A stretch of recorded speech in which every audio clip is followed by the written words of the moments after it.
everyone, it's Saoirse, and welcome to my lounge. I'm very excited to bring you in here. This is my moody, dark, spooky room, and I love to be in here at night. I think this is the perfect setting to talk about the book that I found recently at a vintage market. It is a collection of Edgar Allan Poe's work, and I just love this volume. It has beautiful binding,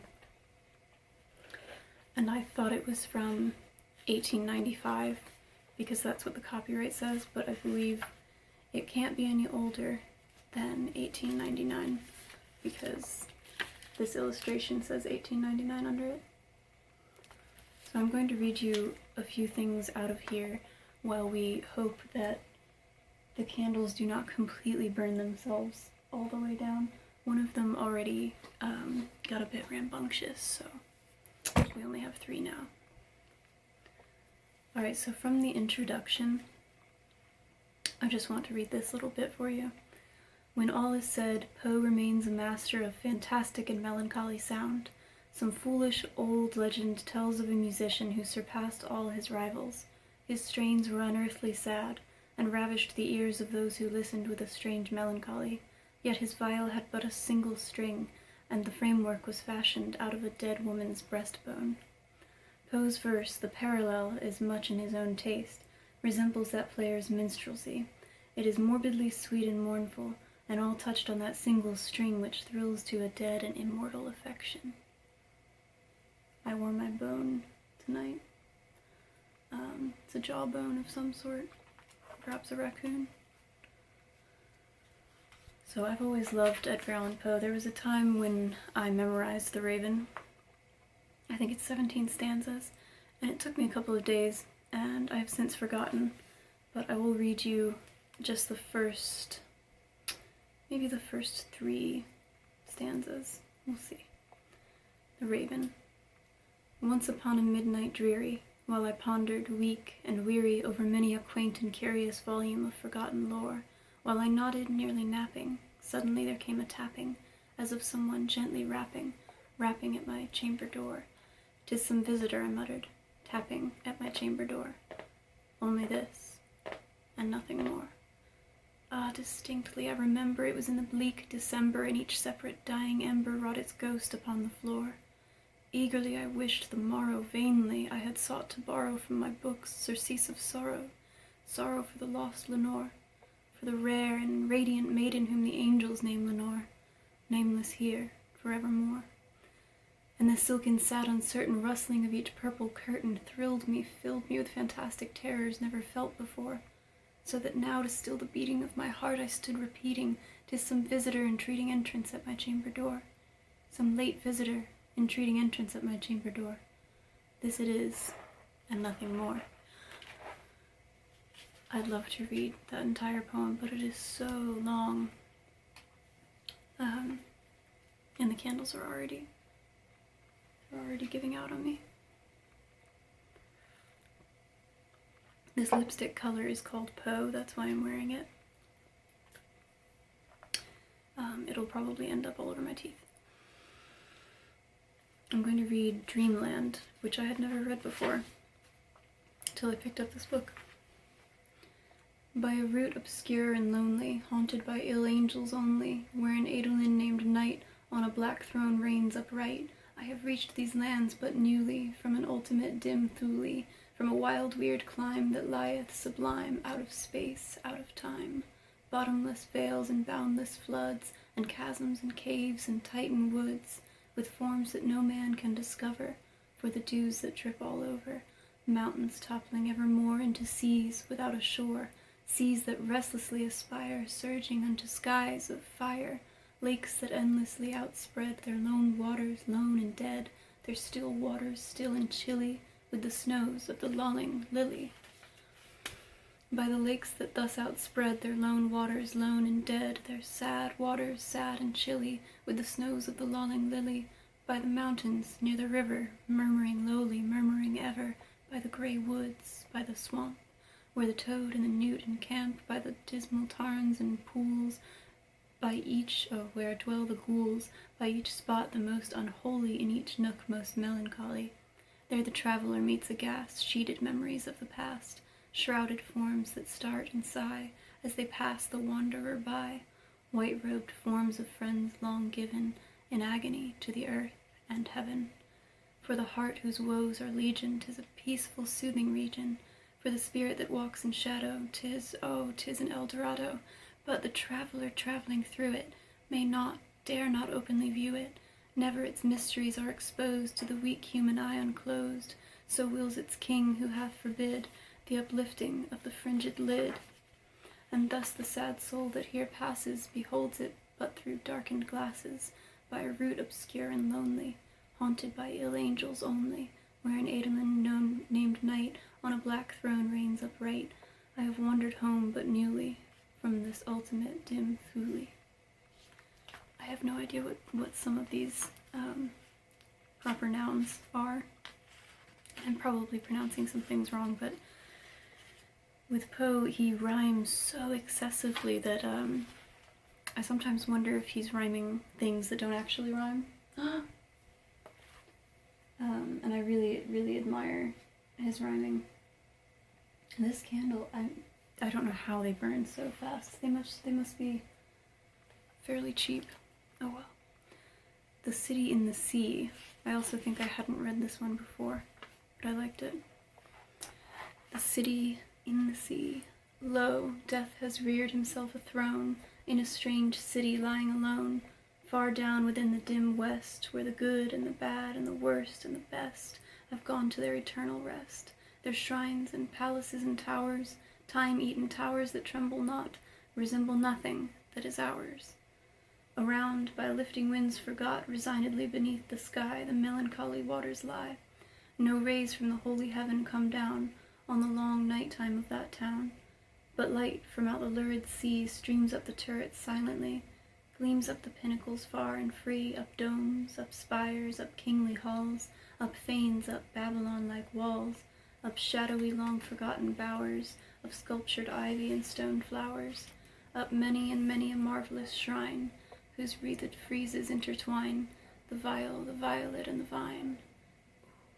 Resignedly beneath the sky the melancholy waters lie, so blend the turrets and shadows there, that all seem pendulous in air, while from a proud tower in the town death looks gigantically down. There open fanes and gaping graves yawn level with the luminous waves, but not the riches there that lie in each idol's diamond eye. Not the gaily jeweled dead tempt the waters from their bed, for no ripples curl, alas, along that wilderness of glass. No swellings tell that winds may be upon some far-off happier sea. No heavings hint that winds have been on seas less hideously serene. But lo, a stir is in the air. The wave, there is a movement there, as if the towers had thrust aside in slightly sinking the dull tide, as if their tops had feebly given a void within the filmy heaven. The waves have now a redder glow, the hours are breathing faint and low, and when amid no earthly moans, down, down that town shall settle hence, hell, rising from 1,000 thrones, shall do it reverence. Reading his work is like eating delicious poetry candy. The way that it feels on the tongue as you're saying it is just, it's just tasty. He always really inspired me when I was younger and I started writing depressing poetry. I wanted to emulate his rhythm, the way that he rhymes so much, sometimes every line, like just couplet after couplet. And I think it just lends itself to such a, I already said rhythm. It's just a melodic sort of song, you know. I love poetry, I love all poetry, it's okay if it's free verse, but I love rhyming and I love when there is a rhythm that makes you just go da-da, da-da, da-da, da-da, along with it, and like you're on a galloping horse, or, yeah, galloping horse, let's go with that, who's galloping towards some final disaster, and you can feel it mounting as it gets toward the end of the poem. And then the horse reaches the disaster, whatever that is. There's just that sense of urgency in his writing, which I really like. And I like when writers can do that in prose as well. It's very exciting when I find prose that is poetic. Okay, I really like this poem, so I might read you the whole thing. Ulaloom. Listen to the rhymes in this one. The skies, they were ashen and sober. The leaves, they were crisped and sere. The leaves, they were withering and sere. It was night in the lonesome October of my most immemorial year. It was hard by the dim lake of Auber, in the misty mid-region of Weir. It was down by the dank tarn of Auber, in the ghoul-haunted woodland of Weir. Here once through an alley titanic, of cypress I roamed with my soul, of cypress with Psyche, my soul. These were days when my heart was volcanic as the scoriac rivers that roll, as the lavas that restlessly roll their sulphurous currents down Yannick, in the ultimate climbs of the pole, that groan as they roll down Mount Yannick, in the realms of the boreal pole. Our talk had been serious and sober, but our thoughts they were palsied and sere. Our memories were treacherous and sere, for we knew not the month was October, and we marked not the night of the year. Ah, night of all nights in the year, and we noted not the dim lake of Auber, though once we had journeyed down here, remembered not the dank tarn of Auber, nor the ghoul-haunted woodland of Weir. And now as the night was senescent, and star-dials pointed to morn, as the star-dials hinted of morn, at the end of our path a liquescent and nebulous lustre was born, out of which a miraculous crescent arose with a duplicate horn, Astartes' bediamonded crescent, distinct with its duplicate horn. And I said, she is warmer than Dian, she rolls through an ether of sighs, she revels in a region of sighs, she has seen that the tears are not dry on these cheeks where the worm never dies, and has come past the stars of the lion, to point us the path to the skies, to the Lethean peace of the skies. Come up in despite of the lion, to shine on us with her bright eyes. Come up through the lair of the lion, with love in her luminous eyes. But Psyche, uplifting her finger, said sadly, this star I mistrust, her pallor I strangely mistrust. O hasten, O let us not linger, O fly, let us fly, for we must. In terror she spoke, letting sink her wings until they trailed in the dust. In agony sobbed, letting sink her plumes till they trailed in the dust, till they sorrowfully trailed in the dust. I replied, this is nothing but dreaming. Let us on by this tremulous light. Let us bathe in this crystalline light. Its sibyllic splendor is beaming with hope and in beauty tonight. See, it flickers up the sky through the night. Ah, we safely must trust to its gleaming, and be sure it will lead us aright. We safely may trust to a gleaming that cannot but guide us aright, since it flickers up to heaven through the night. Thus I pacified Psyche and kissed her, and tempted her out of her gloom, and conquered her scruples and gloom, and we passed to the end of the vista, but were stopped by the door of a tomb, by the door of a legended tomb. And I said, what is written, sweet sister, on the door of this legended tomb? She replied, Ulaloom, Ulaloom, 'tis the vault of thy lost Ulaloom. Then my heart it grew ashen and sober, as the leaves that were crisped and sere, as the leaves that were withering and sere. And I cried, it was surely October, on this very night of last year, that I journeyed down here, that I brought a dread burden down here, on this night of all nights in the year. Ah, what demon has tempted me here? Will I know now this dim lake of Auber, this misty mid-region of Weir? Will I know now this dank tarn of Auber, this ghoul-haunted woodland of Weir? It's a very repetitive one. I heard this sound. It did not sound good. But it seems to be nothing, hopefully. I'm very paranoid about flames. Yes, that one's very repetitive. And he does that sometimes, like in the bells, which I won't read you. But just saying things over and over and keeping you in that rhythm for the entire poem. And this one's a great example of building to this horrible revelation. I love his short stories as well, of course. I'm just going to read one more. It's a short one, Annabel Lee. And who else remembers when they read this in the movie Holes? That was so emotional. Okay. Annabel Lee. It was many and many a year ago, in a kingdom by the sea, that a maiden there lived whom you may know by the name of Annabel Lee. And this maiden she lived with no other thought than to love and be loved by me. I was a child and she was a child in this kingdom by the sea, But we loved with a love that was more than love, I and my Annabel Lee, with a love that the winged seraphs of heaven coveted her and me. And this was the reason that long ago, in this kingdom by the sea, a wind blew out of a cloud, chilling my beautiful Annabel Lee, so that her highborn kinsman came and bore her away from me, to shut her up in a sepulchre in this kingdom by the sea. The angels not so happy in heaven, when envying her and me. Yes, that was the reason, as all men know, in this kingdom by the sea, that the wind came out of the cloud by night, chilling and killing my Annabel Lee. But our love, it was stronger by far than the love of those who were older than we, of many far wiser than we. And neither the angels in heaven above nor the demons down under the sea can ever dissever my soul from the soul of the beautiful Annabel Lee. For the moon never beams without bringing me dreams of the beautiful Annabel Lee, and the stars never rise but I feel the bright eyes of the beautiful Annabel Lee. And so, all the night tide I lie down by the side of my darling, my life and my bride, in her sepulchre there by the sea, in her tomb by the side of the sea.